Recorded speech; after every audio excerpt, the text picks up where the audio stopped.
Diferente. Adjetivo e atributo do que é incomum, do que é raro. Nas diferenças encontramos a pluralidade e a diversidade. Na Unipar, nós acreditamos no poder das diferentes ideias, compartilhadas e conectadas. Juntos somos a universidade que faz a diferença agora mesmo, porque eu e você somos nós. Unipar, nós somos diferentes.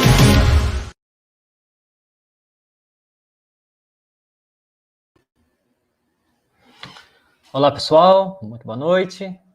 Quero agradecer imensamente a presença de todos, agradecer a toda a equipe da Unipar, né? Ontem nós tivemos já 2 palestras com o professor Vinícius, que estavam presentes, a professora Raquel. Foi uma noite muito bacana, muito produtiva. E hoje nós temos novamente a presença do professor Dr. Vinícius, do professor mestre Paulo e da professora Silvia Oliveira. A gente fica muito feliz, né, com essa nova rodada de palestra. Quero agradecer imensamente, né, a professora Edvirge, por estar fazendo essa parceria, porque a gente pode atender as nossas escolas. Agradecer imensamente também a presença aí dos nossos diretores, nossos professores, todos os alunos, principalmente, que estão participando. É um prazer estar com vocês, e eu tenho certeza que será uma noite muito produtiva. Eu vou já passar a palavra, então, para os nossos palestrantes, né, e desejo a todos uma boa noite, uma boa palestra, e eu continuo aqui com vocês, fazendo a participação. Professora Tatiana, também quero agradecer, né, por estar sempre ajudando, colaborando no sentido da organização, desse intercâmbio entre as escolas, entre a Unipar. Ela, acho que não está presente porque ela ainda está participando de uma reunião no núcleo de educação, mas eu quero agradecer imensamente pelo trabalho que ela tem realizado, juntamente com as escolas, juntamente com a Unipar. Então, pessoal, muito obrigado, uma boa noite, uma boa palestra para todos nós. Muito obrigada, professor Emerson.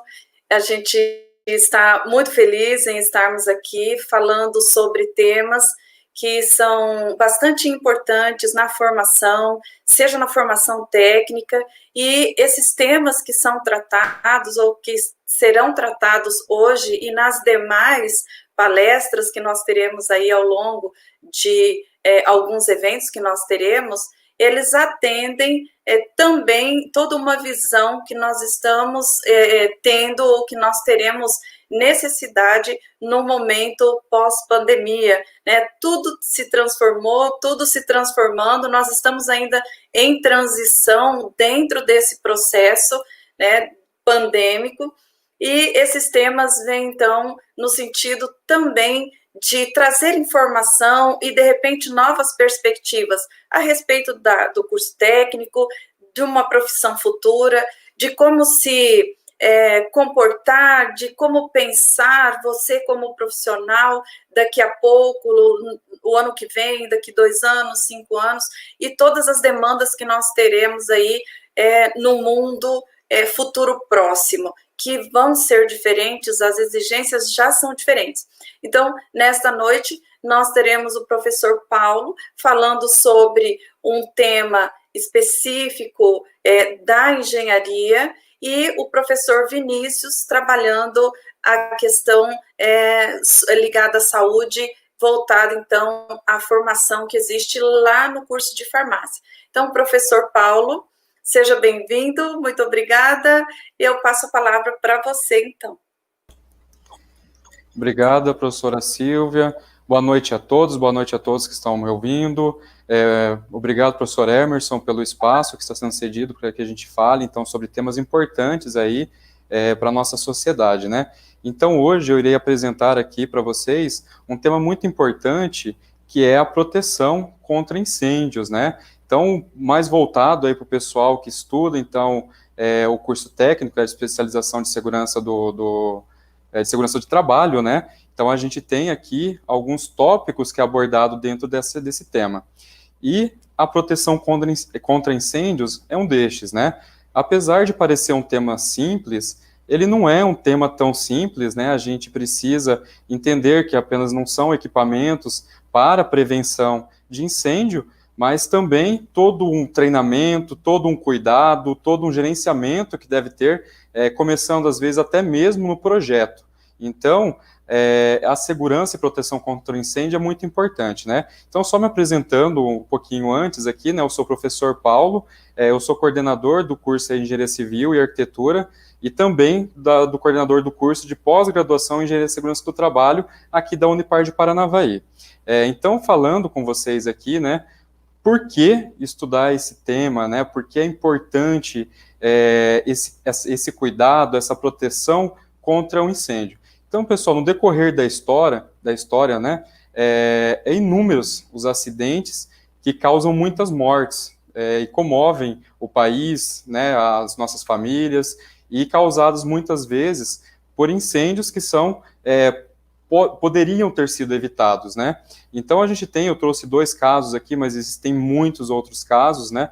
Então, lá em 1974, ocorreu um incêndio no edifício, né, residencial, que é o edifício Joelma. É um edifício aí de 25 andares, né, na época, e ocorreu aí 188 vítimas fatais. Temos recente também, um pouco mais recente, um incêndio que ocorreu na Boate Kiss, em 2003, no Rio Grande do Sul, né, em Santa Maria.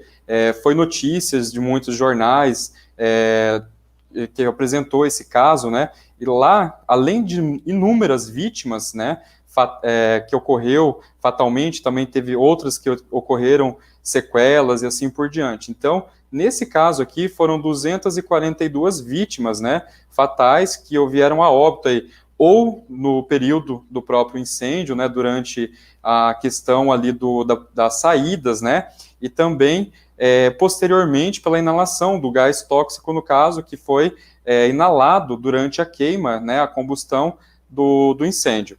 Então, isso é muito importante, né, essa prevenção que tenha, né, contra o incêndio, que pode tanto em casas. Recentemente, aqui na nossa região de Paranavaí, teve uma família também que veio a óbito por um incêndio que ocorreu na residência, né, uma mãe e 2 filhos. Temos também um caso internacional recente, que foi a explosão lá em Beirute, né, na Síria, causado por materiais que foram reservados, né, de forma irregular lá no porto. Então, isso ocasiona muitas mortes, vítimas, né, também, que podem ocorrer aí nesses processos, e, na maioria das vezes, trabalhadores, né, e que precisam, então, as indústrias, as casas, as residências, precisam, então, ter esse cuidado. E a engenharia que estuda, né, todas essas questões, para impedir aí que isso aconteça. Então, para entender, né, para a gente conseguir, então, fazer com que tenha prevenção ao incêndio, que não é apenas prevenir o incêndio, né, tem que combater também o pânico e outras situações que podem ocorrer no incêndio real. Então, para isso, para a gente fazer esse combate, a gente precisa entender como é que funciona, né, a questão, a queima, o fogo em si, que é a chamada teoria do fogo, né. Então, o fogo, para ele acontecer, ele precisa de algumas situações específicas, né? A primeira delas aqui no caso, eu preciso de um combustível, né? Então, eu preciso de um material que vai sofrer aí essa queima, esse dano, pois o fogo é um resultado de uma transformação, de uma reação química de algum material que irá, então, desprender luz e calor aí com um processo de combustão, tá certo? Entre os combustíveis, a gente pode ter combustível tanto sólido, exemplos, madeira, papéis, plásticos, né? Teremos também combustíveis líquidos, como óleo, né, gasolina, álcool, etanol e assim por diante. E também os gasosos, como gases metanos, etienos e outros gases também que podem resultar aí em alta volatilidade, né, e uma possível combustão. E junto aí com o tripé que a gente tem, né, mais atual, já é um quadro, no caso que tem as partes do fogo, tirando junto com esse material combustível, precisamos ter também o carburante, que é o que vai se juntar aí com essa reação para resultar no calor e na luz. Temos o material carburante, no caso, que é o oxigênio. Então, nenhum fogo ele vai se manter, né, e nem se propagar se não tiver uma quantidade mínima de oxigênio presente nessa reação. Indicado aí que o fogo se mantém com aproximadamente 16% de oxigênio no ar nessas circunstâncias, né? É o mínimo aí que existe em porcentagem para que isso aconteça. E temos também o calor, né? A outra parte para se manter, então, o fogo é o calor. O calor, então, é a energia, é a passagem de energia que temos, né?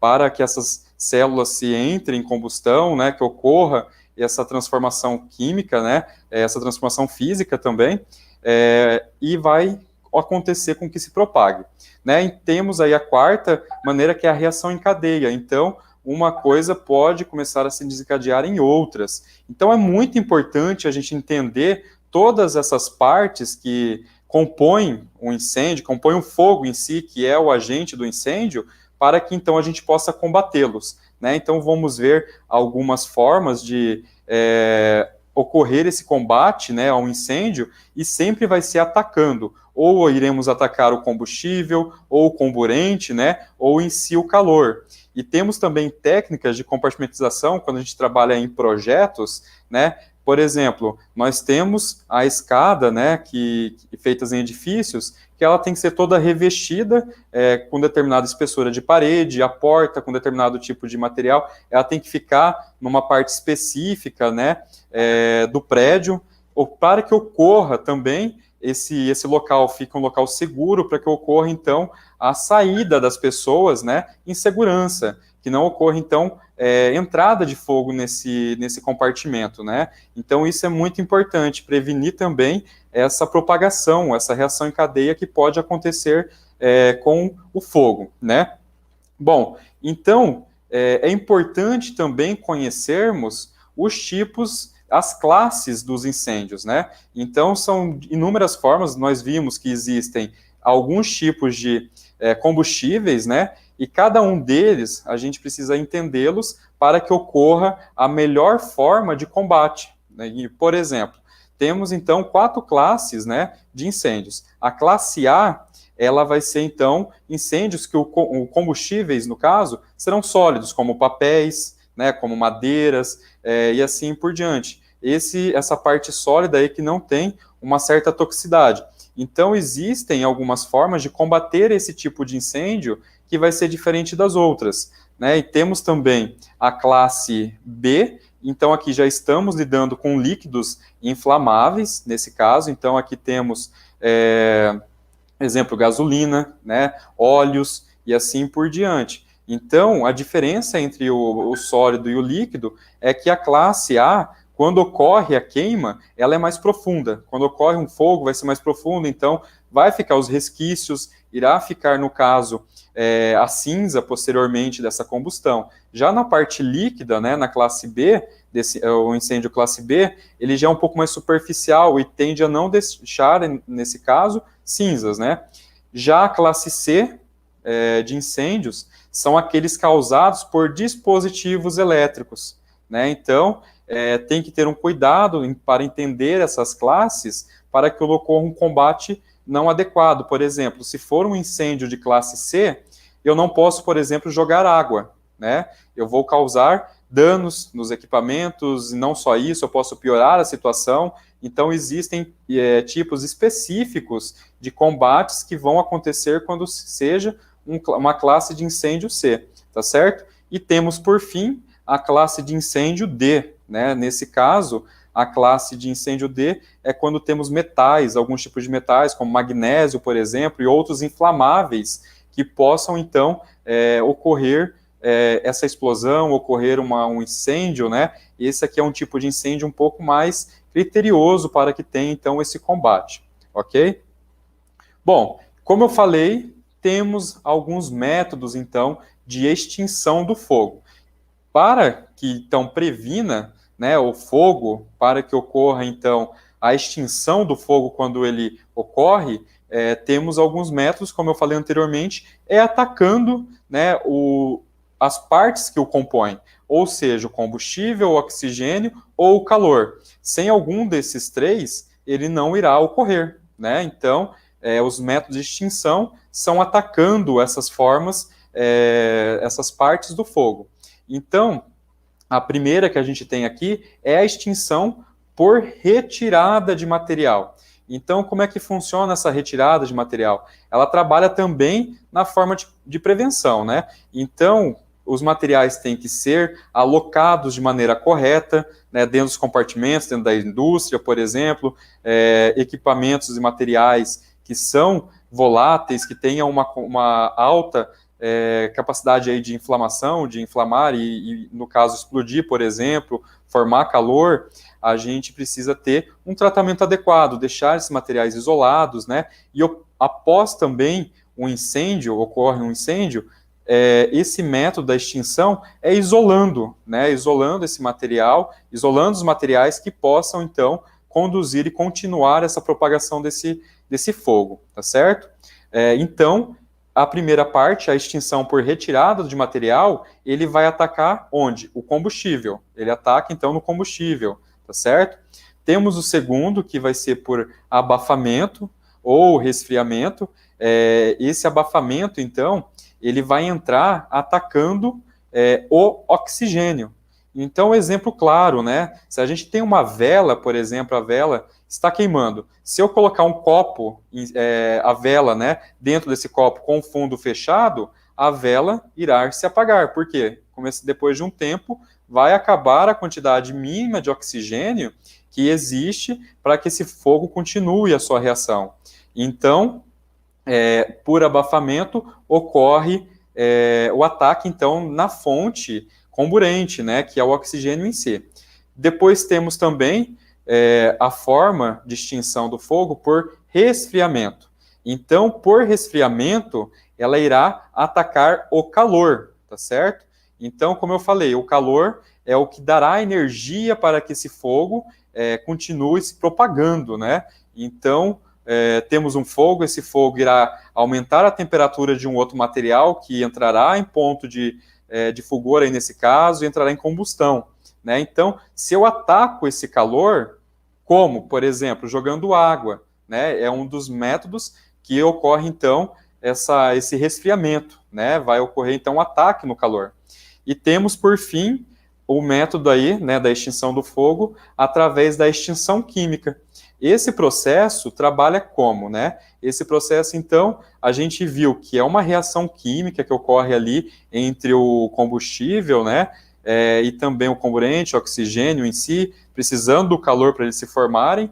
Quando ocorre, então, uma extinção através da forma química, eu vou afetar essa reação química, jogando algum material químico também nesse incêndio, e ele vai reagir ali juntamente com o que está acontecendo de combustão e vai transformar esse processo inflamável em não inflamável. Então, ele atinge diretamente as reações químicas. Alguns extintores que temos trabalham dessa forma, tá certo?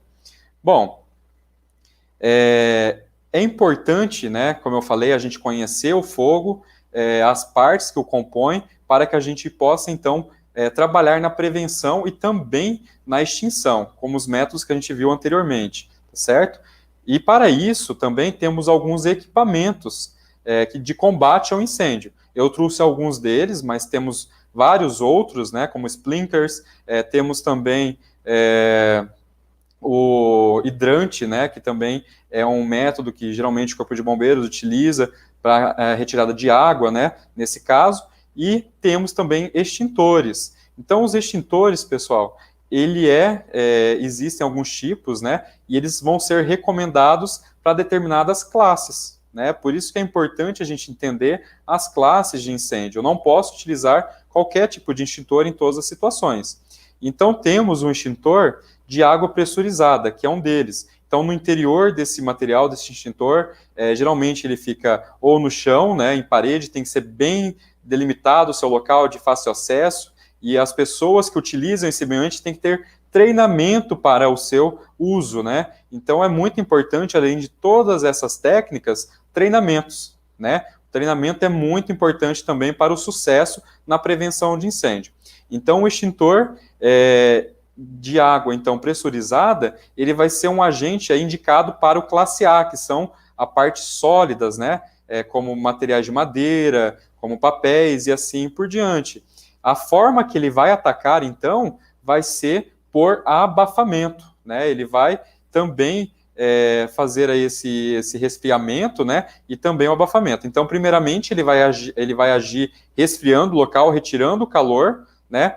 E também, ao mesmo tempo que partículas de vapor da própria água se espalha pelo ar, ele também vai abafar esse incêndio, tá certo? E esse tipo de extintor é muito importante, que ele não pode ser usado numa classe C e nem numa classe D, tá certo? E ele também não pode ser usado diretamente numa classe B. Então imagine você tá tendo um incêndio numa região de partes elétricas, né? E a gente joga água, piora muito a situação. Então, quando ocorre um incêndio de classe C, né, que é com equipamentos eletrônicos, a primeira coisa que a gente precisa fazer é desligar o quadro de energia também. Temos os extintores aqui, nesse caso, por gás carbônico, né? Ele é indicado, então, aqui nesse caso, para incêndios de classe C, né? Por ele não conduzir, então, eletricidade, ele não vai ajudar essa condução de eletricidade para possíveis novos curtos-circuitos, no caso, né? Ele vai agir por abafamento, ele vai, então, retirar aí o oxigênio do ar e vai fazer com que ocorra essa extinção. E temos também os extintores de incêndios, né, também chamado de ABC, nesse caso, que é formado por fosfato aí de monoamônico, né. Esse extintor, ele é indicado aí para quase todos os tipos de incêndio, menos a classe D, no caso. Então, ele é indicado para a classe A, para a classe B e para a classe C.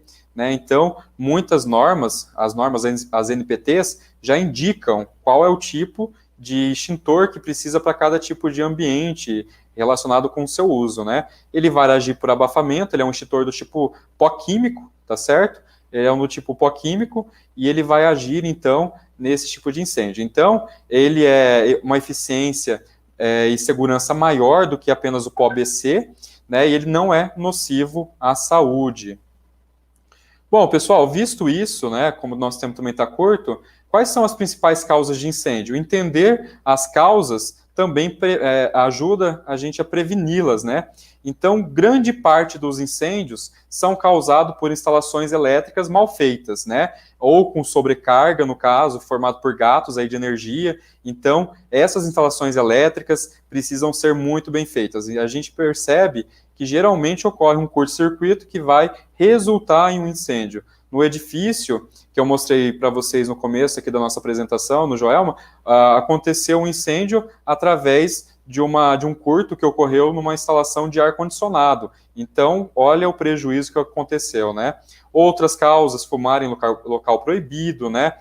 O uso errado de maçaricos, lâmpadas, né? E outros objetos que emitem o calor, materiais, tanques, né? Com líquidos inflamáveis, manuseados ou transportados de maneiras inadequadas, como, por exemplo, que aconteceu lá em Beirute, que eu citei, no caso lá era um sólido inflamável, né? Que era uma quantidade grande de material do tipo de nitrogênio, né? Que possuía lá alta inflamabilidade. E também temos aí o vazamento de líquidos, né? Ou gases de máquinas ou ferramentas, atritos, né? E, no demais, aí, várias dessas causas e muitas outras acontecem, tá certo? Cuidados, então, quando acontece um incêndio, pessoal, né, para não acontecer esses incêndios. Então, a gente precisa cuidar, então, para que não acender fósforos, isqueiros ou qualquer material que emita calor em locais que não é permitido, né? Então, geralmente, em posto de gasolina, tem a placa, que é proibido cigarro e assim por diante. Então, sempre tem que manter o local de trabalho em ordem, limpo, né? Então, se a gente cuida para que não tenha material, o nosso combustível, esse incêndio não vai se propagar tão facilmente, evitando acúmulos de lixo, né? Manter sempre as áreas, né, de escapes desobstruídas para que possa, mesmo ocorrendo incêndio, possa ter, então, uma retirada com calma e tranquilidade. Não deixar equipamentos elétricos ligados após a utilização, não improvisar nas instalações elétricas, muito menos sobrecarregar, colocando um monte de tomada no mesmo T, no mesmo plug, por exemplo, né? Sempre após sair do trabalho ou sair de casa, verificar se os equipamentos, então, não estão ligados. Sempre observar as normas de segurança quando tiver algum produto inflamável, né? Manter os materiais inflamáveis em locais resguardados, nunca cobrir fios elétricos, né, ou equipamentos eletrônicos com tapete, tomar cuidado com cortina, né, todo esse tipo de material que possa ter, então, uma ignição fácil de fogo, tá certo? Temos também, em caso de incêndios, os princípios que a gente precisa ter para quando isso acontece. Sempre manter a calma, embora pareça ser difícil, né, todo mundo que quer se salvar nesse caso, é importante manter a calma. Que evita o pânico e a correria. Na Boate Kiss, por exemplo, muitas pessoas, né, algumas dessas mortes que aconteceu lá, ocorreu quando pessoas tentando escapar aí desse local, caíram no chão e foram pisoteadas por outras. Então é muito importante essa calma, por isso que é a prevenção de incêndio e pânico que a gente fala hoje em dia. É muito importante também combater esse pânico. Sempre, então, acionar também o Corpo de Bombeiros através do telefone 193, usar os extintores, né, acionar os alarmes de incêndios quando possível, né, isolar os materiais combustíveis, proteger os equipamentos, né, sempre que existir muita fumaça no ambiente, usar um lenço com máscara, se possível molhado, que isso vai facilitar a entrada desses gases que são formados, que posteriormente pode trazer outras dificuldades, até levar ao óbito, né, como aconteceu também em outros incêndios. Proteger sempre esses locais irradiados aí pelo fogo, né, sempre que possível, manter molhadas as roupas, né, o cabelo, tomar cuidado com o cabelo, principalmente as mulheres, cabelo longo, sapatos e botas. Quando esse ambiente estiver fechado, né, compartizado, sempre se manter, então, em locais onde não haja fumaça, né, principalmente mantendo-se agachado, próximo ao chão, que nesse local, na proximidade ali do chão, o calor vai ser menor, né, então o ar, a parte sobe, o calor a gente, né, pela física, vai tender a ir mais para cima, então a parte do chão vai ser onde tem menos calor e ainda vai existir um pouco mais de oxigênio do que nas outras regiões. Né? Nunca procure subir, se vocês estiverem num prédio, não suba, sempre tem que procurar descer por escadas, nunca por elevadores, né? Então, em caso de incêndio, os elevadores não podem ser utilizados, sempre procurar respirar pelo nariz, evitar respirar pela boca, né? Não ficar correndo, saltando, né? Por quê? Porque pode ocorrer uma queda, o solo, né, que vocês estiverem, no caso, pode desabar e ocorrer também quedas fatais, né? Evitar tirar as roupas, pois elas vão proteger o nosso corpo, né, da desidratação que vai acontecer por causa do calor. Tirar, no caso, apenas gravatas e outras roupas que podem puxar fogos, né? Principalmente roupas também como nylon, que vai facilitar, né, o fogo aí nesse caso. Se as roupas forem incendiadas, jogue-se no chão, né, e role lentamente até que elas apaguem por abafamento. Então, pessoal, esses são alguns cuidados aí que precisamos ter quando trabalhamos com incêndio, né, e essa prevenção. É um conteúdo amplo, né, e assim por diante. Pessoal, da minha parte é isso. Muito obrigado, então. Gostaria de passar a palavra para a professora Silvia para a nossa próxima palestra.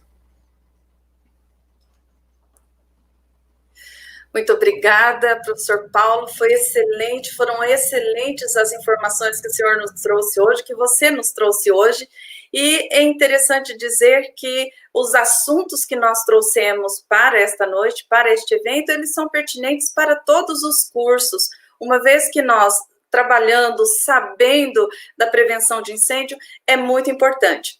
Eu gostaria de agradecer a todos que estão presentes neste momento. Este é o seu diferencial, estar aqui é o seu diferencial, trocando informações, recebendo informações, então faça o seu comentário, façam as suas perguntas, para que a gente possa esclarecer algumas dúvidas. Agora o professor Vinícius também vai falar de um tema bastante importante, que é sobre a microbiologia dos alimentos. Professor Vinícius, agora é a sua vez. Olá, muito boa noite. Eu sou o professor Dr. Vinícius Pereira Arantes, coordenador do curso de farmácia da Unipar aqui de Paranavaí. Gostaria inicialmente de cumprimentar mais uma vez o professor Emerson, muito obrigado pelo espaço. Saudar a nossa diretora, a professora doutora Edvige Vieira Franco, com um cordial boa noite, aos professores, colaboradores e os nossos professores dos colégios que nos acompanham, os diretores, saudar a todos com um cordial boa noite, e também os acadêmicos que nos acompanham e nos prestigiam nesta noite maravilhosa com esses temas tão importantes. O nosso assunto de hoje é sobre microbiologia dos alimentos. Para tanto, eu gostaria muito de realizar uma apresentação a vocês que denota a importância do tema e também a correlação desse tema no dia a dia dos nossos familiares, dos nossos amigos, dos nossos parentes e do nosso convívio alimentar. Então, vamos lá, vamos entender um pouquinho. No nosso momento de ontem, falando lá dos enxaguatórios bucais, né, hoje é a minha segunda palestra com vocês, eu falei de um tema chamado microbiologia, mas também adaptado à microbiota normal. E hoje é necessário relembrar um pouquinho da definição desse tema para iniciarmos de uma maneira muito tranquila e até aprofundarmos um pouquinho desse tema no futuro, mas o tema microbiota ele tem que vir à tona novamente. E o que vem a ser microbiota? Microbiota é uma vida de colonização microbiana, de uma maneira muito simples, em tecidos, sejam eles vivos ou não, em alimentos, objetos, pessoas, no nosso carro. Então, ou seja, eu tenho uma microbiota na minha pele. Eu tenho micro-organismos que me habitam naquela pele, naquela região. E cada ponto dos nossos tecidos, do nosso organismo, eu posso ter uma diferença dessa microbiota. Da mesma forma, existe uma colonização no volante do meu carro, no copo que eu pego para tomar minha aguinha de vez em quando aqui no meu ambiente de trabalho, no alimento que eu acabo atribuindo o meu contato. Então, agora eu consigo elucidar para vocês que microbiota é nada mais do que uma colonização microbiana onde quer que nós estejamos viabilizando o seu crescimento, através de água, sais minerais, nutrientes e o principal, o contato com seres humanos e animais. Isso é microbiota. Então, conhecer microbiota é ser fantástico, é algo maravilhoso para o entendimento dessa palestra de hoje. Até porque eu já gostaria de cara de falar para vocês que a microbiologia dos alimentos, inúmeras vezes ela é alterada por conta da microbiota dos manipuladores, ou seja, as pessoas que entram em contato com esse alimento. Então nós temos uma gama de micro-organismos. Alguns são capazes de melhorar o alimento. Olha só que interessante, eu posso atribuir uma vida microbiana ao alimento e melhorá-lo. Mas também eu posso deteriorar esse alimento ou eu posso veicular doenças através deles.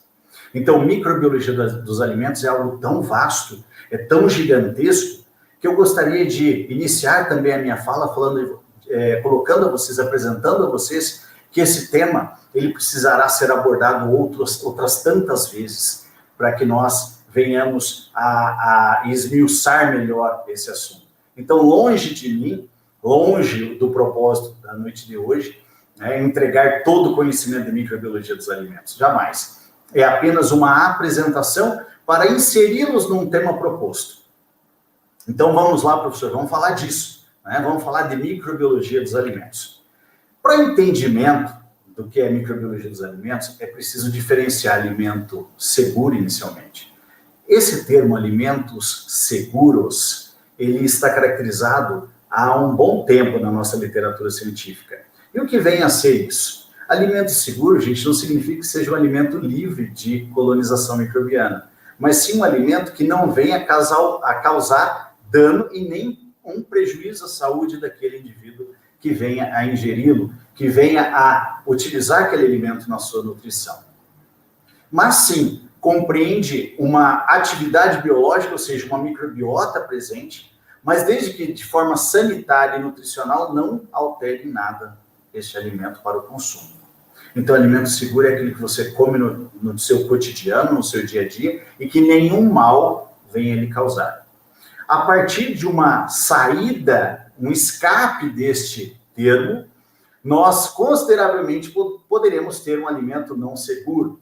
E o que seria um alimento não seguro? Um alimento em processo já de deterioração, um alimento que venha a veicular algum risco sanitário, até mesmo uma doença instalada, que são extremamente importantes, as DTAs, as doenças transmitidas por alimentos, onde, por sua vez, caracteriza uma infinidade delas.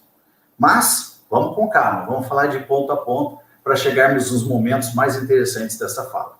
Então, segundo a nossa Organização Mundial da Saúde, nós sofremos penalidades gigantescas ao longo do mundo e ao longo da história do homem no planeta ao consumirmos alimentos deteriorados ou em processo de contaminação. Segundo as autoridades de saúde mundial, os alimentos eles carecem ainda hoje de uma grande avaliação sanitária constante. Vou colocá-los de uma maneira um pouco mais presente nesse comentário. Eu acho que aqui, entre nós, estamos aqui num ambiente extremamente rico, tecnologicamente pensando, mas esse ambiente ele também nos permite, hoje, uma solicitação de compra de alimentos de uma maneira muito fácil. Então, eu posso entrar em qualquer aplicativo aqui de comida e pedir um alimento para minha casa, para minha família, para o meu consumo. Em questão de poucos minutos, chega lá um motoboy aceleradíssimo na porta de casa, acelerando, pronto para te entregar o alimento para o seu consumo. E aí eu lhe pergunto, você conhece a cozinha desse local onde foi produzido este alimento? Você conhece as maneiras de armazenamento com que esse alimento esteve presente até aquele dado instante? Você, por acaso, sonhou em conhecer o fornecedor, o produtor deste alimento? Algumas indústrias um pouco mais tecnologicamente avançadas, vamos colocar dessa forma, elas já aprenderam que essas informações são importantes para o consumidor final. Então, para tanto, se vocês prestarem atenção em vários alimentos lá do nosso supermercado, você já tem um QR Code capaz de mapear o local onde foi produzido aquele alimento. Esses dias atrás, em uma grande empresa de alimentos mundial, eu acabei comprando no mercado aqui da cidade para o consumo da minha família, uma carne, e ela veio com esse QR Code. Eu achei interessante, falei, vou mapear isso aqui para dar uma olhada. E, realmente, muito interessante. Falava desde a linha de produção, os produtores inseridos naquele QR Code, a linha de abate, né, onde foi transportado, enfim, informações extremamente pertinentes e que revelam para nós, enquanto conhecedores da área de saúde, informações que vão nos apresentar exatamente o seguinte intuito: vou consumir, sim ou não, esse alimento. Ele vai te dar uma opção, ele vai te dar a condição de informação que você precisa. Ele está ou não está inserido em uma qualidade sanitária aceitável. Tudo isso, meu povo, caracteriza o que nós chamamos de alimento seguro. Tá? Isso está dentro do rol dos alimentos seguros. Mas o que foge disso? Ou quando foge disso? Um alimento ele perde toda essa segurança em estágios, normalmente de produção, armazenamento, ou mesmo na confecção ou na cocção, como os nutricionistas adoram falar. E respeito e gosto muito da nutrição e adoro os nutricionistas por conta disso, porque eu aprendo muito com eles. Então, veja bem, olha só que interessante este momento que eu gostaria de lhes apresentar. Muitas vezes o alimento é produzido com um grau de qualidade sanitária impressionante. Está lá no produtor rural ainda, tá? Linha de produção base. Ele sai da zona rural extremamente qualificado sanitariamente, vamos colocar assim. Só que ele recebe um transporte inadequado, consideravelmente todos os estágios à frente serão comprometidos. Ou acontece inúmeras vezes a produção de forma perfeita lá na zona rural, um transporte exemplar, mas infelizmente na hora do manipulador esse alimento ele perde a segurança. E perde por quem? E perde como, professor? Pela presença de bactérias, de parasitos, de vírus, de toxinas, ou mesmo de príons, um grau de proteínas infectantes extremamente interessantes, e que estão ligadas a algumas doenças com alguns animais, principalmente bovinos, caprinos, enfim, mas são quesitos interessantes, normalmente no processo de fuga da segurança alimentar. E aí nós poderíamos ter, na grande parte das vezes, ou na maioria delas, algumas definições que cabem muito bem para o momento. A primeira delas é uma infecção e uma intoxicação. Vamos definir isso, vamos entender isso. O que significa infecção alimentar? As pessoas muitas vezes elas levam ou distorcem essas interpretações. Então, infecção, gente, de uma maneira geral, é preciso, é indispensável ter a presença do micro-organismo e em proliferação. Cuidado, ó. É preciso ter o micro-organismo, o agente causal, e este, por sua vez, estar em proliferação, ou seja, estar em reprodução. Isso é infecção alimentar. Intoxicação alimentar é diferente. Intoxicação, basta você ingerir a toxina de um determinado micro-organismo, que ora ele pode estar não presente mais. Mas você ingeriu a toxina dele. E ingeriu como? Consumindo alimento deteriorado e com processos de resquícios ou rastros, ou mesmo em grandes volumes dessa toxina presente. Bom, eu comentei a vocês que a gente poderia ter micro-organismos que poderiam ser bons para o alimento, né, colaboradores na produção de alguns alimentos, os deteriorantes e alguns infecciosos. Então, vamos conhecer um pouquinho daqueles que vão contribuir para a produção. Gente, isso é fantástico, né? Os sumérios, eles começaram a fazer cerveja há muitos anos atrás, até hoje ela existe. Nós temos uma série de bebidas fermentadas maravilhosas no mercado. E quem está presente? O grupo dos Saccharomyces. Quem não gosta daquele Yakult, né? Não estou fazendo propaganda, por favor, qualquer leite fermentado. Né? Quem está presente? Lactobacillus. A produção do vinagre que você usa lá na sua casa tem o acetobacter junto. Então, ou seja, dá uma olhadinha lá no canto inferior da minha tela, o brie, lá, aquele queijo, ele é totalmente recoberto por uma cultura de fungos. E sabe qual que é o nome dele? Rei dos queijos. O queijo brie é conhecido como o grande rei dos queijos. E por quê? Porque é um queijo extremamente apurado, de sabor requintado, né? Uma delícia para se consumir. Alguns micro-organismos desses vão causar doença em nós? Não, eles contribuem justamente para a produção de um alimento extremamente funcional, correto, equilibrado. Então, nós temos micro-organismos que são positivos, benéficos em estar em alimentos, ok? Primeiro destaque que eu gostaria de colocar a vocês, para que a gente tenha, ou para que nós todos tenhamos um critério de divisão. Aquilo que realmente é bom, aquilo que é necessário, o que não é necessário. Então, vamos lá. E os deteriorantes?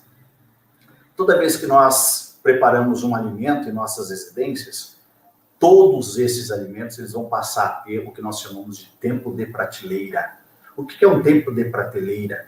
É um alimento que tem um tempo de validade para o seu consumo e após esse período, automaticamente ele entra em declínio da sua condição de seguridade e passa a ter uma produção enorme de micro-organismos deteriorantes. Isso acontece com todos eles. É fatídico. Todos nós vamos passar por isso. Quem aqui já não preparou uma bela comida? Nossa, sobrou, mas eu vou guardar um pouquinho. E amanhã, quando eu chegar, eu vou comer. Principalmente professor, viu? O professor sofre com isso. Porque chega em casa, né, todos já jantaram, e você, agora eu vou atacar a geladeira. Aí você chega na sua geladeira, aquela substância, aquele alimento que você esperava estar uma delícia, ele já se perdeu, ele já se deteriorou. Que pena. Pensamos dessa forma, agimos muitas vezes dessa forma. Porém, é preciso entender o que está acontecendo. Bom, primeiro, lembra da minha conversinha do início desta fala. O alimento ele é produzido inicialmente onde? Lá na zona rural ou numa indústria, enfim, ele tem uma linha de produção. Aí ele passa por um processo de armazenamento, depois cocção e consumo final, certo? A maioria das vezes eu estou resumindo aqui as etapas, até porque não é esse o momento, tá? Mas estou diminuindo e resumindo o momento. Enfim, então vamos imaginar que aquele alimento que eu consumi ontem, ele já tinha sua microbiota normal residente, ou seja, aquela microbiota que já estava no alimento. Durante o período de armazenamento, ela pode ter até aumentado, dependendo da temperatura que ele foi armazenado. Dependendo da cocção, eu controlo esses micro-organismos por um período, mas talvez não elimino totalmente. E aí é o momento da minha cocção, é o momento do meu consumo posterior. Consumir, sobrou, vou armazenar? Cuidado. Cuidado porque inúmeras vezes esse alimento ele pode ter um up no crescimento de bolores, leveduras ou bactérias, e aí acontecerá a deterioração do alimento. Então, ou seja, grande parte dos deteriorantes são provenientes do manipulador, do armazenamento ou do próprio alimento. O alimento, foi o exemplo que eu lhes trouxe, ele vem com ele, e aí nós passamos a tratar esse alimento, né? Ou um tratamento térmico, por exemplo, e aí controlamos. Mas vamos citar um outro exemplo, que é o armazenamento. Ou seja, eu posso preparar um alimento lindo, maravilhoso, saudável, super nutritivo na minha casa, e aí eu coloco na geladeira que tem 1/10. Vamos pensar em 20, 30, vamos colocar 15 substâncias diferentes lá dentro. Eu tenho uma água, eu tenho uma garrafa de um refrigerante, eu tenho um leite que está por lá, eu tenho uma outra vasilha, um outro recipiente. O que eu quero que vocês enxerguem? Que dentro da geladeira eu posso ter uma vasta colonização microbiana lá dentro, esperando um alimento que não tinha nada, que não tinha nenhum colonizante, de repente ele recebe um monte de contaminações lá dentro. Então, ou seja, nossa geladeira é contaminada, tá, meu povo? Não esqueça disso. O nosso freezer também é contaminado. Olhe lá, na sua geladeira tem um tempo de armazenamento dos alimentos, tá? Sejam eles até congelados. Tem gente que congela alimento e fala assim, não, eu estou livre disso, alimento lá em casa não estraga porque ele está tudo congeladinho. Esqueça, tudo aquilo tem validade, tudo aquilo tem tempo de prateleira. Uma hora ele vai deteriorar, uma hora será necessário realmente expulsá-lo daquele ambiente, porque você não vai poder consumi-lo mais, tá joia? Então é imprescindível poder falar isso para vocês. Alimentos são deterioráveis e muitas vezes pelo micro-organismo que vem no próprio alimento, ou que você contamina no seu armazenamento, ou na cocção do seu produto, ok? Fica aí a boa dica da deterioração. Vamos para os patogênicos, ou seja, aqueles que poderão causar doenças em você e na sua família. Grande parte dos micro-organismos patogênicos são facilmente identificáveis no alimento, tá? Então, nós não temos dificuldades diagnósticas e nem mesmo metodológicas para constatarmos um processo de presença de micro-organismos patogênicos. Muito pelo contrário. Basta até investigar inúmeras vezes o manipulador e o local de armazenamento. Inúmeras vezes, eu acabo diagnosticando aí nesses dois pontos. Tá? Então, ou seja, os clostrídeos são grandemente responsáveis. Cuidado, não compre nada de enlatado amassado. Tá? Desde criança, eu já ouvia falar nisso. Mas por quê, gente? Tem uma explicação científica. Porque os clostrídeos, eles têm uma grande população de anaeróbios. Quando você amassa, você altera a composição gasosa e até mesmo de nutrientes para esses micro-organismos. Então, evite comprar alimentos enlatados amassados. Cuidado. Nem mesmo aqueles estufados. Aqueles que você chega no mercado e está lá meio inchadão, assim, cuidado. Aquilo é sinal de proliferação microbiana com produção gasosa. Então, em algum momento, houve contaminação. Ok? Cuidados com alimentos que sofrem de gelo e gelo, de gelo e gelo, de gelo e gelo. Isso também deteriora. E sem falar naquela popular salmonela, né, gente? Gritante, todo mundo chega para comer aquele lanche, aquele do mesmo motoboy que chega na sua casa de madrugada, porque você está cansado e faz lá um pedido por um aplicativo, rapidamente chega um alimento e você vai ingeri-lo, passa mal, no outro dia você coloca a culpa em quem? Foi a maionese, foi a salmonela. Quantas vezes eu ouvi isso? Professor, foi salmonela. Tá, tudo bem. Mas você pesquisou? Você diagnosticou? Não. Então, cuidado, porque nem sempre ela é a grande responsável, mas ela é a grande taxada como responsável por isso. Mas é um dos grandes micro-organismos também importantes no diagnóstico das infecções, tá? Das intoxicações também alimentares. E os estafilococos? Olha, estafilococos tem um que é causador, que é o Staphylococcus aureus, grande e importante causador de intoxicação alimentar. Cuidado com ele. Queijos, derivados, laticínios, muito, muito presente. E as doenças transmitidas por alimentos têm um grande potencial responsável nas causas de diarreia e disenteria. Tá? E um deles é a Escherichia coli. A Escherichia coli ela se destaca grandemente por conta dos seus sorotipos, ok? Dentro dessa composição, dessa classificação, ou melhor dizendo, da sorotipagem, nós podemos classificar como a EPEC, que é a Escherichia coli enteropatogênica, a EEC, que é a Escherichia coli enteroinvasiva, a EREC, que é a hemorrágica, a ETEC, que é a toxigênica, e a EAEC, que é a agregativa. Então, ou seja, nós temos uma população de micro-organismos dentro desse gênero chamado Escherichia da espécie coli, que são causadores de doenças terríveis, principalmente em indivíduos de grande transporte, de deslocamento. Elas acometem muito indivíduos de deslocamento, indivíduos em viagem, porque se submetem a ingerir alimentação muitas vezes alterada, adulterada já pelo tempo, pelo armazenamento, pela condição onde se encontram, e inúmeras vezes acabam sendo feridos ocasionalmente por um acidente desta forma, ok?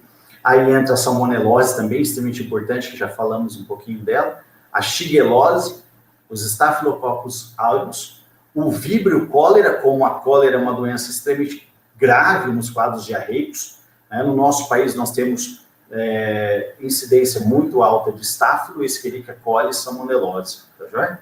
Listéria também está acontecendo bastante. Víbrio a gente não tem muita incidência aqui, a não ser casos importados, casos portuários nós já tivemos, tá? Mas presencial para nós é Escherichia coli, salmonelose, Staphylococcus, listéria. Clostridiose também vem na sequência. Fachada bonita, né? Gosto sempre de mostrar essa figura para os meus alunos. Uma fachada linda e maravilhosa. Perceba só, é o momento que você vai chamar aquela moça para jantar fora. Todo mundo fez isso um momento na sua vida, né? Ou o seu namorado. Então, se ele não se prontifica, você tem que se prontificar. Vamos jantar fora. Aí tu chega num restaurante e vê exatamente esta fachada. Linda, maravilhosa. Não tem igual. Você ganhou o parceiro. Levar o cara, ou ela ou ele, para jantar num ambiente desse, você ganha o parceiro. Infelizmente, muitas vezes, quem vê cara não vê coração. Aí você olha a cozinha e tá desse jeito aqui, ó. Será que tem transmissão microbiana nesse ambiente? Será que tem o risco de transmissão microbiológica neste ambiente? E aí eu vou falar um termo técnico. Será que tem contaminação cruzada nesse ambiente? Perceba. Será que um restaurante que se preze tem que ter uma cozinha assim? Então, ou seja, já aproveito o momento para divulgar a vocês, é direito do consumidor conhecer a cozinha do restaurante onde você se alimenta e onde você vai levar o seu parceiro ou parceira para jantar, sem dúvida. Imagine uma situação como essa. Camarão, estou com vontade de comer camarão lindo, maravilhoso, mas olha a mosquinha que está nele. E naquele alimento à esquerda, abaixo, olha só uma coleção de moscas. Alimentação em vias públicas, cuidado, né? Nós temos que tomar uma certa cautela em relação a isso, porque os alimentos, de uma maneira geral, como são muito ricos em sabor e cheiro, alguns alimentos se vendem para nós só pela beleza que eles já se apresentam, ou pelos pratos que nós observamos, né? Quem não gosta daquele cheirinho gostoso do arroz, do feijão sendo feito ali, maravilhoso, né? Delícia, mas tem que se atentar para isso, é imprescindível atentar-se para as boas e importantes configurações de apresentação de alimentos e principalmente, onde você vai consumi-los. Naquela figura abaixo à direita ali, ó, tem o franguinho, tem a linguiça calabresa lá. Perceba só, tem alguns erros gritantes. Aquilo ali é uma foto de uma geladeira, tá? Uma geladeira onde o frango está exposto, o alimento está exposto, não estão embalados, né? Lá tem uma mistura de alimentos lá embaixo, nos legumes, nos vegetais. Então, ou seja, o que nós temos que atentar? Cada alimentação, cada alimento deve ter o seu condicionamento dentro da geladeira. Nessa condição, não tem nenhum aqui que não apresente risco, porque eles estão submetidos ao quê? A um risco grande, não só de contaminação externa, mas também de contaminação cruzada. O que é contaminação cruzada, gente? Eu posso colocar um alimento totalmente saudável dentro da minha geladeira, só que paralelo a ele, eu coloco um outro que está contaminado. O que vai acontecer? Ele vai levar contaminação para todos os outros que estão mal acondicionados em nossa geladeira. E aí, olha só, essa geladeira aqui melhorou o exemplo, certo? Melhorou a condição, mas ainda é perfeita? Não, não é perfeita. Olha lá, o moranguinho está exposto, tá? O rabanetezinho está exposto, né? Nós temos uma salsinha lá no fundo exposta, olha só. Na parte de baixo, ó, tem alface exposta, cuidado. Nós tivemos uma professora no passado aqui que trabalhou conosco, que ela colocava um ditado que eu nunca vou esquecer. E é super importante que nós saibamos isso. É importante preservar o microambiente de uma planta. Se você quer manter aquela planta em microambiente, ela tem que ter água e tem que ter proteção, tá? E isso vale para dentro da geladeira, porque o frio da geladeira estraga aquele vegetal, tá joia? Mas, ou seja, vamos ver as coisas positivas aqui. Olha só, garrafinhas todas com bebida acondicionada, do lado direito no alto os alimentos porcionados, né, e bem armazenados, evitando risco de contaminação cruzada. Saudosamente, essa é uma geladeira de quase ou quase perfeita, né? Mas uma geladeira muito próxima do ideal, ok? E algumas dicas. Manipulador tem que ter cabelo preso, tem que cortar a unha, as unhas. Não usar adornos, ou seja, esquece anel, esquece pulseira, porque esses metais, estas substâncias, elas armazenam colonizantes. Ou seja, você vai induzir contaminação. Usar um avental. Ah, professor, mas eu estou na minha casa. O que custa, gente? Compra um aventalzinho. Se não quiser comprar, confeccione o seu próprio avental para preparar a sua alimentação. É uma higiene para você e para quem vai consumir na sua casa. Não fumar, não tossir ou espirrar sobre os alimentos. Cuidado, gente. Isso são características viáveis da produção de alimentos. Fica aqui o meu cordial boa noite a vocês. Eu estou aberto a questões, a perguntas, a comentários. Fica aí o meu saudoso boa noite a todos, o desejo de sucesso, de prosperidade a todos. Coloco-me à disposição, mais uma vez, eu sou o professor Dr. Vinícius Pereira Arantes, coordenador do curso de farmácia aqui da Unipar de Paranavaí, e as portas estão abertas. Muito obrigado, agradeço enormemente a todos. Professora Silvia, por favor. Então, professor Vinícius, muito interessante todas as informações. Claro que são informações que também são bastante pertinentes com relação à nossa saúde, ao nosso bem-estar, assim como a prevenção de incêndio, entender como a gente pode manter o nosso bem-estar físico, e muitas vezes, claro, depende da gente. Bom, nós estamos com o tempo bastante apertado, vou falar um pouquinho para vocês sobre a logística, sobre a importância da logística, e eu quero agradecer, nós temos como convidados para a noite de hoje os cursos de segurança do trabalho, técnico em alimentos, técnico em química e também o técnico em logística. E eu tenho mais um recadinho para vocês. Façam a inscrição no link do formulário que foi disponibilizado pelo PROV. Está lá em amarelinho, lá no chat. Faça a sua inscrição para este evento, então. Tá bom? Bom, vamos falar um pouquinho das perspectivas da logística frente a toda essa demanda sobre a pandemia, sobre esse processo que nós estamos aí dentro dele, num processo que está graças a Deus, se encaminhando para o final, nós acreditamos.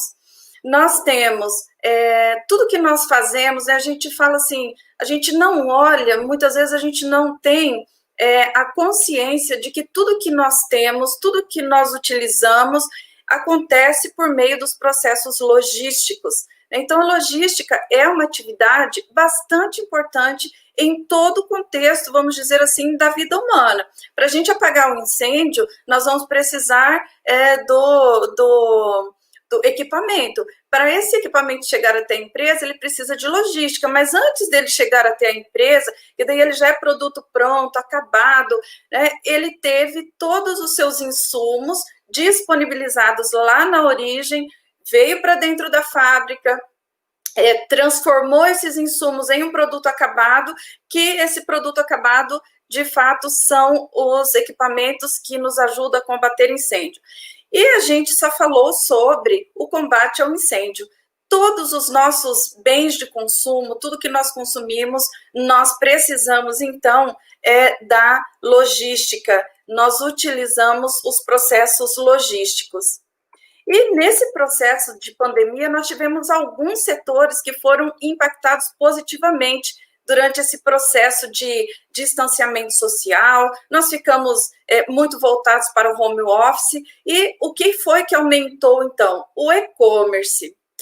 Os supermercados também tiveram um acréscimo aí, nas suas vendas, inclusive com contratação de pessoas, e também os serviços, o setor de serviços alimentícios, ou comida pronta, né?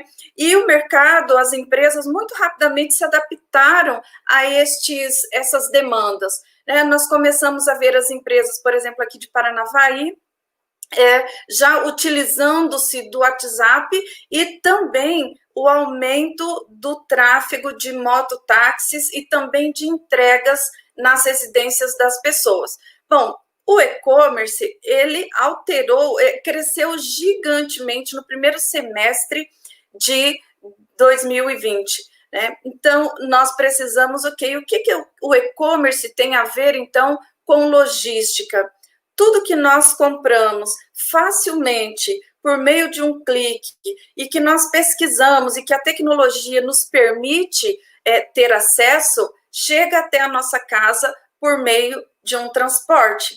Mas vamos lembrar bem que logística não é apenas o transporte, não é apenas a entrega, é todo o processo de todos os insumos percorrerem, desde a origem até o produto acabado estar pronto para consumir no local onde ele vai ser vendido e consumido logo em seguida pelas pessoas que vão utilizar.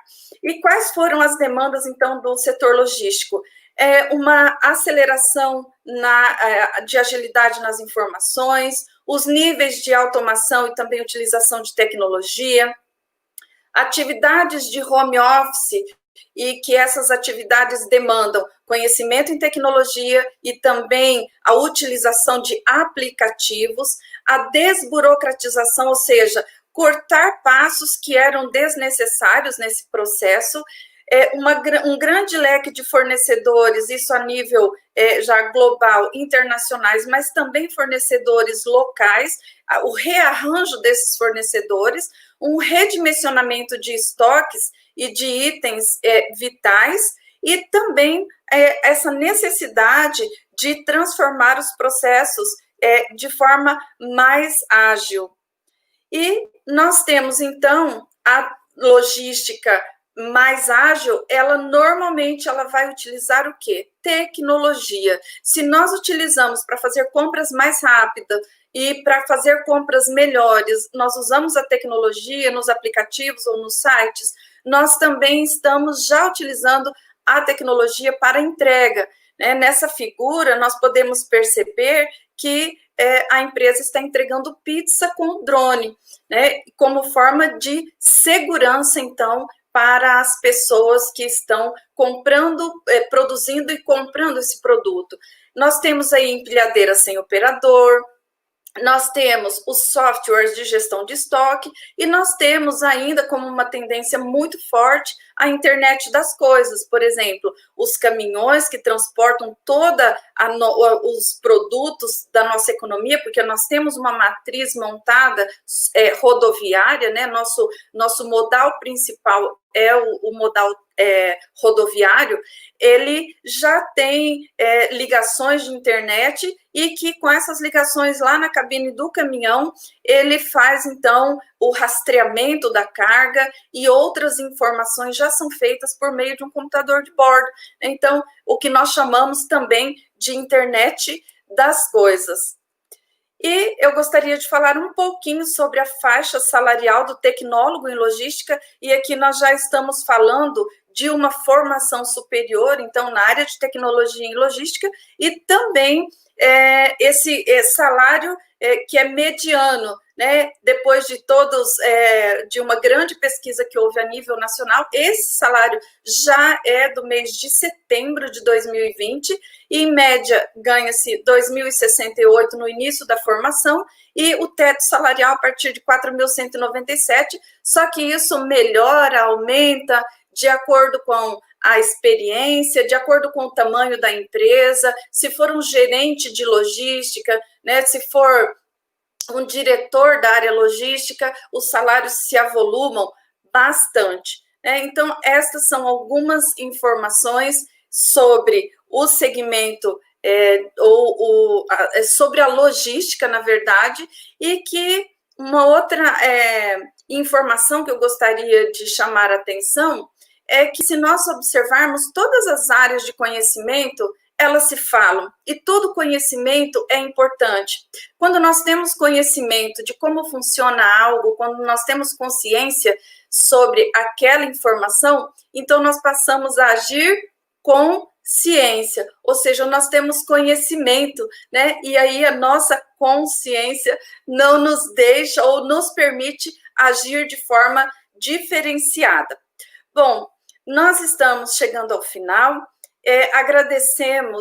Agradeço em nome do professor Vinícius, que está aqui, do professor Paulo e também da professora Edvirge, da Unipar, esta oportunidade de estarmos transmitindo estas informações. Nós temos muito mais para falar, mas agradecemos o professor Emerson, chefe do Núcleo Regional de Educação, e também a professora Tatiana, que está conosco, Tatiana Tomé, que é a coordenadora da educação profissional do Núcleo de Educação de Paranavaí. Então, os nossos sinceros agradecimentos pela honra e oportunidade de termos este momento para que a gente pudesse trocar e ter interações com os alunos de vários colégios, né? Nós tivemos aqui os alunos do Enira, os alunos do Marins, participando deste nosso evento, então. Professor Emerson.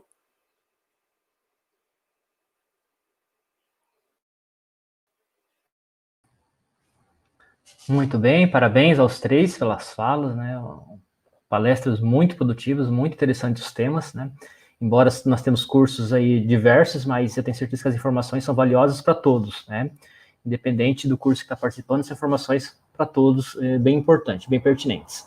Eu não sei se tem alguma pergunta no chat, precisa ser direcionada para algum dos palestrantes. Alguém pode me informar, por favor?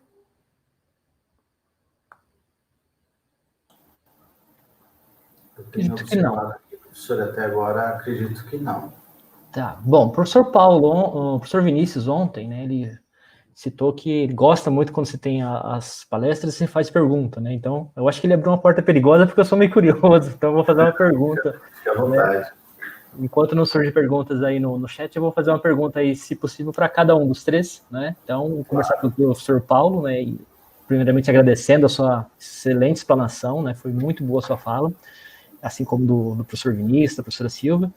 É interessante, toda vez que a gente fala de prevenção de incêndio, é impossível a gente não lembrar da Boate Kiss, né? Eu acho que ficou algo muito marcado nesse início de século, né? Professor Paulo, o senhor acha que houve todo um pensamento, toda uma discussão, né, após esse evento, e o senhor acha que melhorou consideravelmente a questão de ser mais exigente nas normas, nos requisitos para a abertura de ambientes como a Boate Kiss, por exemplo? Excelente pergunta, professor Emerson. Com certeza, né? A boate, após o incêndio, né, que aconteceu lá em Santa Maria, alguns meses depois ficou na nossa região, a Santa Catarina, até mesmo aqui no Paraná, ficou fechado várias boates e casas noturnas do mesmo gênero, né? E com isso, as normas do Corpo de Bombeiro passaram a se tornar bem mais rígidas, né?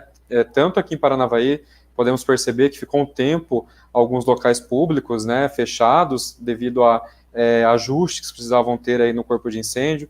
Então, aqui no estado do Paraná, nós temos uma normas, né, que são as NPTs voltadas a isso, e é muito sério, eles são muito rígidos nisso, né? Então, o corpo de bombeiros possui técnicos muito habilidosos e eles pesquisam, né, desenvolvem situações específicas, né? Existem, por exemplo, edifícios que foram construídos bem antes dessas normas, né? E como é que a gente coloca esse edifício dentro das seguranças atuais? Então, existe um corpo de estudo para isso, né? Os engenheiros fazem os projetos de adequação, nesse caso, e passa por aprovações do Corpo de Bombeiros, e com isso, né, todas essas experiências tornam, infelizmente, né, precisa acontecer uma coisa assim para que evolua, mas com certeza resultou numa rigidez maior e até mesmo em normas mais específicas para essas situações para evitar que aconteça novamente.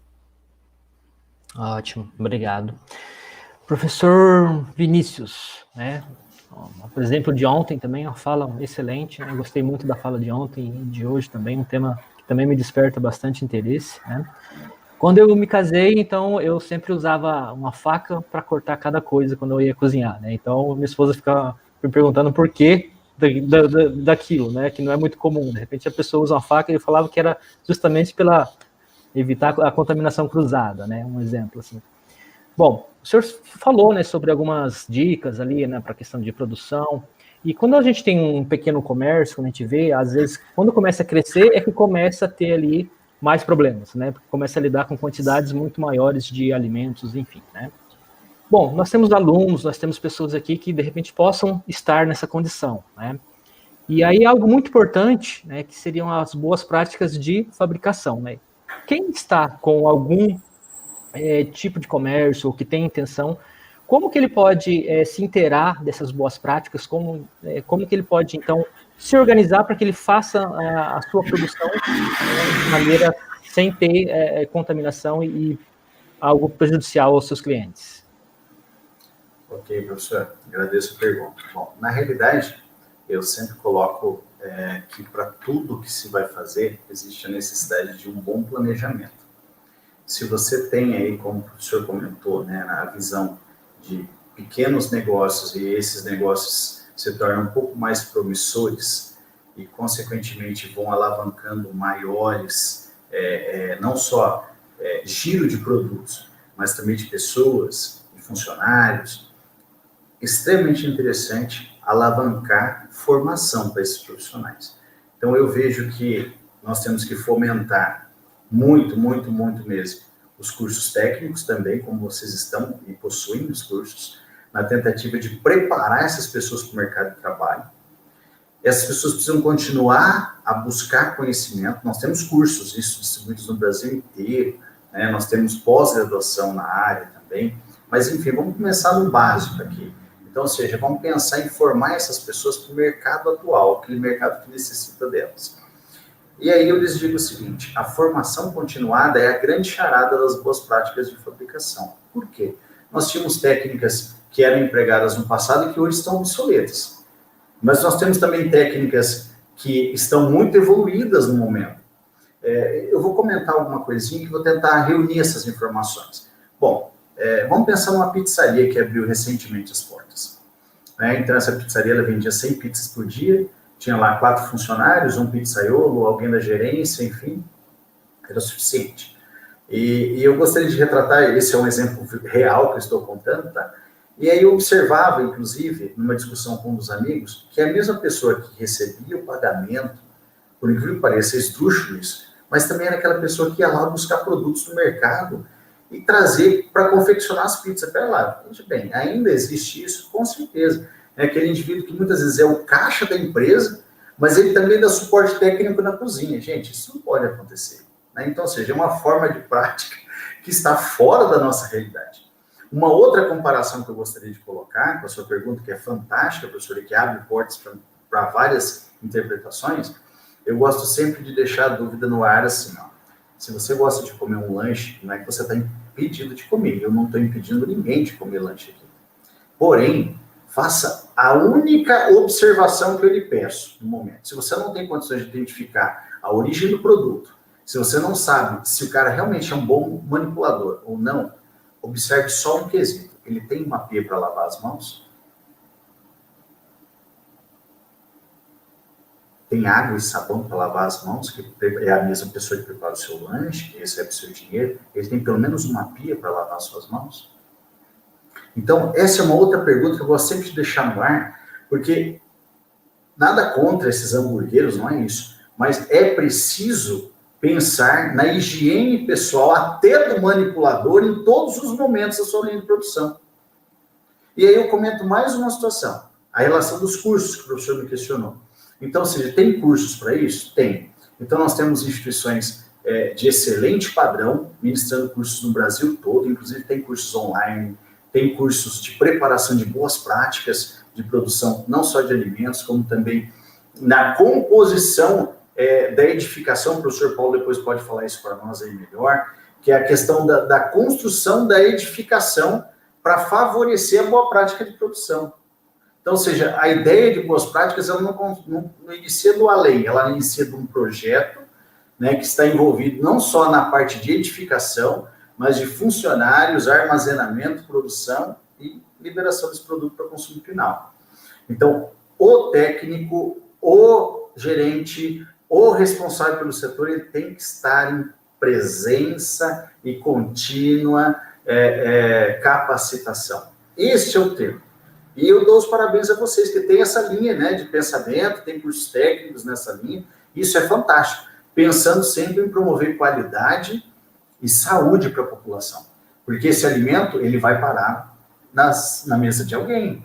Então, nós temos que pensar com muito critério, com muita perseverança e, além disso, responsabilidade. Não sei se respondi totalmente a sua pergunta, professor. Não, ótimo, muito, muito bom. Eu acho que esse é um dos pontos chaves realmente, né? A capacitação, né? É o estudar continuamente, né? A gente às vezes pensa que faz uma faculdade, um curso, e muitos têm um pensamento que eu vou fazer e para por ali. Na verdade, a gente, independente do curso que a gente faça, a gente precisa sempre estar aprendendo, mesmo porque sempre o conhecimento vai se renovando, não é? Professora Silvia, também parabéns pela sua fala, um tema também fantástico, eu também acho muito interessante essa parte de logística, e nesse momento de pandemia, né, a gente teve que se reinventar em muitas coisas, né? Um exemplo disso é o próprio evento que nós estamos hoje, né, através aí de um mecanismo online, de forma online, não tão comum antes da pandemia, né? Então, esse ano foi muito mais utilizado nessa ferramenta. Então, a gente teve que aprender a utilizar muitas ferramentas nesse sentido. E como a senhora também citou, né, com relação ao e-commerce, né, é algo que também alavancou, né, nesse período, né? E como que uma pessoa que já tem algum comércio ou que pretende, né, ter alguma atividade, qual é assim, o principal para ela conseguir entrar nesse e-commerce, né, e ter ali a sua divulgação, seus produtos e alcançar, né, continuar tendo vendas e manter a sua empresa aberta? Bom, hoje existe uma tendência de algumas empresas, começou com as grandes empresas, mas as pequenas empresas também já podem fazer, que é o que nós chamamos de omnichannel, que é a junção da empresa física com a empresa do e-commerce. E essa junção, ela necessita de uma estratégia, de um planejamento estratégico, principalmente na área de logística. Por quê? Porque nós sabemos que a nossa empresa, ela atende num ponto local, vamos dizer aqui em Paranavaí. Mas Paranavaí é acesso de todos os municípios, principalmente os que nós chamamos de municípios da Mumpar, que são os 29 municípios que estão e que utilizam-se de mercado de trabalho, saúde, comércio aqui de Paranavaí. Bom, quando nós estamos no e-commerce, essa barreira, esse espaço geográfico, ele perde essa barreira, né? Essa limitação, ela deixa de existir. Então, você estando no e-commerce, você está em outro nível de acessibilidade, de levar o teu produto para cantos muito mais longe. Então, se eu tenho loja física, eu sei que os 29 municípios podem vir aqui e comprar. As pessoas dessa região, que são em torno de 300 mil pessoas. Então, quando a gente planeja um negócio, ele é físico, a gente pensa nesse número de pessoas que podem acessar. Mas e quando a gente entra no e-commerce? Nós perdemos essa barreira, essa cerca, vamos dizer assim. E aí nós precisamos reorganizar de forma a pensar num CD, ou seja, num centro de distribuição, de onde que eu posso pegar, com qual empresa que eu posso fazer parceria para entregar o meu produto. Bom, isso pensando na logística, pensando na condição Perdão, eu tive uma queda de energia aqui. Pensando na condição de que eu vou montar a empresa, eu preciso também organizar essa empresa, documentação, para entrar, então, nesse e-commerce, para me adequar a esse e-commerce. Fora isso, eu preciso divulgar, eu preciso capacitar as pessoas. Então, tudo é gestão. Se eu vou levar o meu produto para outras pessoas, onde eu vou levar, eu preciso saber como eu vou fazer isso.